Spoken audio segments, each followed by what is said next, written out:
Hi folks, it's David Ostriker here in sunny Karmiel in the Galilee of Israel.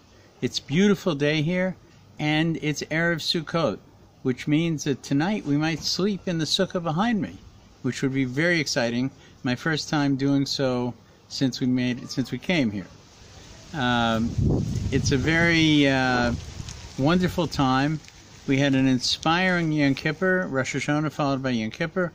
And we all felt at the end of it that that our ruling in the court above as well as the court below was positive for the coming year, and we're all looking forward to it with great anticipation. And now, having finished with Rosh Hashanah Yom Kippur, the days of judgment, we enter into the days of joy and happiness, the time of the Sukkot. There's a connection between the two. I'm going to talk more about the Sukkah with you during Chol Moed, the days in between. But I do want to give you an idea that I heard from Rabbi Jonathan Reiser last night, and it's on KosherTube as well, in much more detail. You know, in the avoda, the service of the high priest, the Kohen Gadol, at different points in the service, he's changing clothes, and from the garments that he goes into the Holy of Holies and the garments that he goes to the people and the holies. And during each of those changes, he immerses in the mikveh of purification, the waters of Mayim Chaim, the living waters of purification. And there's a question asked, which frankly I never asked before, but last night the question was asked and answered, and it's a great lesson for the holiday coming up. What are the connections between Yom Kippur, 5 days later, Sukkot? And there's a hint in these immersions in this time in the mikveh. The last time that the Kohen Gadol goes to the mikveh is between the conclusion of the service and when he changes into his own clothes. He takes off the clothes of the high priest. He changes into his, street clothes, basically, and he goes home. But in between, he goes to the mikveh. Well, frankly, it doesn't really make that much sense. Why? Because you go to the mikveh to raise your level of purification in order to do the service of God. He's finished. He's going home. They're going to break the fast, and the Kohen, Mrs. Kohen Gadol and the little Kohen Gadolim, are all going to be sitting around the table, and they're going to, like other people, move on. And does he want to remove some of the holiness that was in the Beis Hamikdash before he goes home? Is that why he's immersing?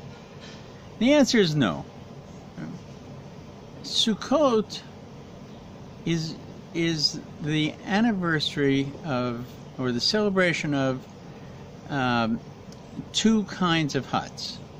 One is like the hut you see behind me that the Jews lived in the 40 years in the Midbar, and the other was called the Ananei Kavod, the clouds of glory. Clouds of glory was God's moving hut that surrounded the Jews on all sides, smoothed out the road for them, air-conditioned the environment in the desert. Their clothes didn't wear out. There was a dry cleaner for them. They had food underneath it. They had water underneath it. And it was a protection. As long as they had it, it was a protection. But the clouds of glory disappeared after the sin of the golden calf. And then the Jews were exposed and in a much more weakened position. And what happened? Moshe went back up to Sinai. He was there for another 40 days, the third 40 days. Right? And when he came down with a second set of tablets and an indication that our tshuva, our desire to straighten our path, had been accepted by God. And what day was this? This day was the 10th day of Tishrei, Yom Kippur, a day of mercy, a day of rachamim, a day of acceptance of our regrets for the golden calf and our determination to move on. A day that not only did we understand our regrets were accepted, but we understood something else. That acceptance is not just a whew, let's move on, we dodged the bullet. No, acceptance was a new opportunity to invigorate our commitment to God. How did we do it? It was the day that we began to build the Beis HaMikdash, to build the Mishkan in the desert, the home for, really the home for God, so to speak, or the meeting place for God with Moshe and the Jewish people. Right? And we did it with such a zealous desire that in 2 days, all of the materials, the gold, the silver, the fabrics, everything you can imagine, was donated by the people, anxious to say, we are back. We not only are we back, but we're back with more vigor, more commitment than we left. And we appreciate getting this chance. During this time, there was a 5-day period where they prepared themselves and then began to build the Mishkan. And it's as though a God in heaven looked and said, my children are building a home for me. They're back. I've given them a second chance, and they've grabbed it, and they're running with it. They're making the most of it, and they're making it clear that whatever they can give to it, they will give to it. And I'm giving back them the clouds of protection, the Yananei Kavod. And on the 5th day, the 15th day of the month, 5 days after Yom Kippur, the Yananei Kavod came back, and this is actually, according to the Vilna Gaon and others, why we celebrate Sukkot, which actually went on all year long, living in Sukkot, why we celebrate Sukkot on this day, on the 15th day of Tishrei. There's more. And this comes back to the question of the Kohen Gadol. What was he doing, immersing himself before he went home? What did he bring? What quality did he bring into the world during the both solemn and exciting Yom Kippur? The quality he brought in is in the prayer we repeat over and over and over. Avinu Malkeinu, our Father, our King. A king rules justly. A father doesn't rule justly. He rules with kindness. He rules with mercy, with rachamim. And this is in fact the quality of Yom Kippur. And the Kohen Gadol is the conductor of the orchestra on this day.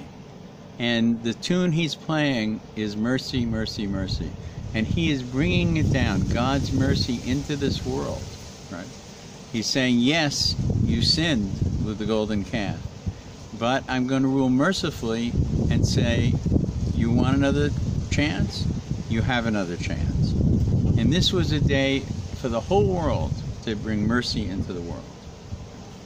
Now, here's the question. What was he doing on the last immersion? And this is very important to understand as you go into your sukkah. We could go into our sukkah saying, yes, we won the case in court. You know, it's great. We dodged the bullet. Everything's good. Let's say l'chaim. And we should. There's nothing wrong with that. But beyond that, we should say, I have a holiness that is beyond the Beis HaMikdash, that was brought into this world on Yom Kippur. And now the question is, what will I do? It's not my holiness. It's the holiness of God. It's the mercy of God brought into this world. So the question is now, as Yom Kippur is ending and Sukkot is beginning, what do I do with God's rachamim, with God's mercy that surrounded us and came to us on Yom Kippur, not just for letting us off the hook. Not at all. It's a statement that this is something that belongs in the world, and I'm giving it to my children, that they should use it properly. And Sukkot, when the Ananei covered, the clouds of glory returned, on Sukkot is a moment in the middle of all our joy to remember that we have new mercy, fresh mercy, delivery of fresh mercy, of God's mercy in this world. Let's use it properly. Make this Sukkot a time of joy and a time of mercy. Hag Sameach. I'll see you, well, in your case, 2 days. In my case, we go into Chol Moed in 1 day. But we'll wait. It'll be ready for you when you come out. Have a great Sukkot. Enjoy it and share it with others.